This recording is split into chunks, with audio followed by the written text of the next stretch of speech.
ನಿಮ್ಮ hairs condition ನಿಮ್ಮ ಬಾಡಿಯಲ್ಲಿರುವ ಅನೇಕ ನ್ಯೂನತೆಗಳನ್ನು ತೋರಿಸುತ್ತೆ. ಅದು ಹೇಗೆ? ಮೊದಲನೇದು ಗ್ರೇ ಹೇರ್ಸ್. ತುಂಬ ಬೇಗನೆ ನಿಮಗೆ ಬಿಳಿ ಕೂದಲಾಗಿದೆಯಾ? ಇದು ವಿಟಮಿನ್ B12 ಕೊರತೆಯಿಂದ ಆಗಿರುತ್ತೆ. ಇದಕ್ಕೆ ನೀವು almonds, dry nuts, curry leaves, eggs, ವಾಲ್ನಟ್ಸನ್ನು ತಗೋಬೇಕು. ಜೊತೆಗೆ ಕಾಪರ್ ವೆಸಲಲ್ಲಿ ನೀರನ್ನು ಕುಡಿಬೇಕು. ತುಂಬ ಥಿನ್ ಹೇರ್ಸ್ ಆಗಿದೆಯಾ? ಇದಕ್ಕೆ ಐರನ್ ಡಿಫಿಷಿಯನ್ಸಿನೇ ಕಾರಣ. ಇದಕ್ಕೆ ಒಮೆಗಾ 3 ರಿಚ್ ಇರುವಂಥ ನುಗ್ಗೆ ಸೊಪ್ಪು, ಗ್ರೀನ್ ಲೀಫಿ ವೆಜಿಟೇಬಲ್ಸ್, ಡೇಟ್ಸ್, ಕರಿ leaves, lentils, vitamin C rich ಆಗಿರುವಂಥ ಆಮ್ಲ ಇವುಗಳನ್ನು ಜಾಸ್ತಿ ಸೇವನೆ ಮಾಡಿ. ಬ್ರಿಟಲ್ ಹೇರ್ಸ್ ಅಥವಾ ಡ್ರೈ ಹೇರ್ಸ್ ಆಗಿದ್ರೆ ಅದು ಒಮೆಗಾ 3 ವಿಟಮಿನ್ C ಡಿಫಿಷಿಯನ್ಸಿಯಿಂದ ಆಗಿರುತ್ತೆ.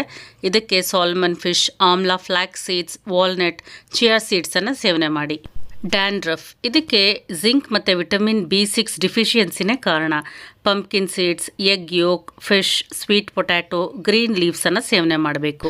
Hair fall. ಇದು ಐರನ್ ಮತ್ತು ಪ್ರೋಟೀನ್ ಡಿಫಿಷಿಯನ್ಸಿಯಿಂದ ಆಗಿರುತ್ತೆ. ಇದಕ್ಕೆ ಗ್ರೀನ್ ಲೀವ್ಸ್, ನುಗ್ಗೆ ಸೊಪ್ಪು, egg yolk, vitamin C rich ಆಗಿರುವಂಥ ಪದಾರ್ಥಗಳನ್ನು ಸೇವನೆ ಮಾಡಿ.